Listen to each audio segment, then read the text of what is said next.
What is going on, everybody? This is Yes, I Read That, and today I am reviewing Consider Phlebas by Iain Banks. I'm not sure if I pronounced that name correctly. I've never seen that name.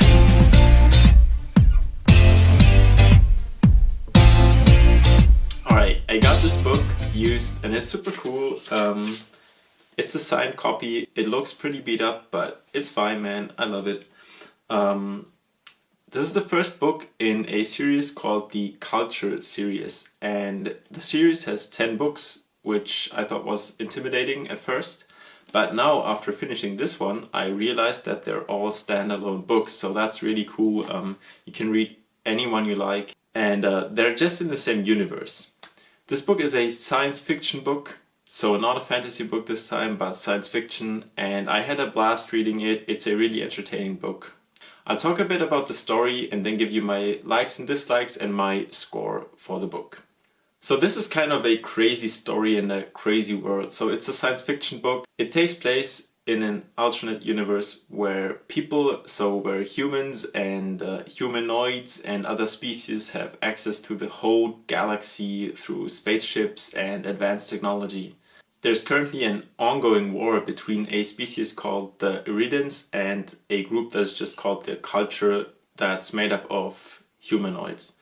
So the humanoids of the Culture rely on advanced technology and advanced AI, what they call minds, and the Iridans rely on their faith and on their bodies because they're a species bred for war, basically. On their home planet they had to fight to survive, and they're a super tough species. So they're not using AI, they're just focusing on the biological life. So the story begins like this. A mind, so one of the advanced AI units of the Culture, these minds are smarter than any human or any creature. Basically, they're super smart, much smarter than you can just think of. And one of these minds escaped and hid itself in the inside of a planet of the dead, where only a certain species called changers have access. Now, a changer is a humanoid. It's a species that can just take on the appearance of any other humanoid. And both the Iridians and the Culture are looking for this mind because apparently it's one of the very advanced ones. The changer Horsa, who is fighting for the Iridians, now gets a mission to save that mind, and on his way he and his crew of mercenaries live through a ton of crazy and unpredictable stuff. And I'm not gonna spoil anything more in the story, but to me it was pretty interesting, and everything that happened on the way was really cool. And it's also a standalone book, which is pretty nice because everything wraps up nicely in the end. So let's get to my likes and dislikes. First of all, my likes. The first thing I liked was that it had a pretty awesome setting. I didn't read something about a space setting, I think, since The Hitchhiker's Guide, and I really needed it again because I love this book. The next thing, this book is part of a 10-book series. Now, initially I didn't know that it was 10 books, but yeah, the series has 10 books, and after I got to know it, I was like, wow. But it's not bad because all of the books are standalone books, so you can just pick up any one you want and you can read it. So yeah, really cool. Every book is completely self-contained, but the universe is shared. The next thing, the writing is pretty good. It's I think very dry, but I liked it a lot, and I think sometimes, I'm not sure how to describe it, but sometimes books just describe their content perfectly. So for example, one time I got this feeling of how vast and endless space is, and it's a really cool feeling and it's a fascinating feeling. I mean, who doesn't like space? But to get that conveyed in a book is really cool.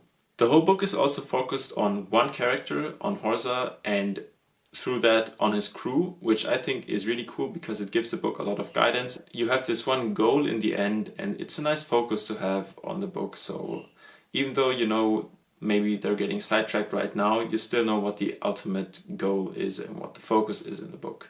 I also really enjoyed the whole machines versus biological life debate and the philosophical remarks, I guess. And it was pretty interesting because there are more than just this topic, but there are more philosophical remarks in this book, just random phrases thrown in there, and I thought that's cool. And the last thing I really enjoyed was the ending of the book, which for me was very unexpected but very good, and I think a lot of books lack good endings, so yeah, I really liked the ending.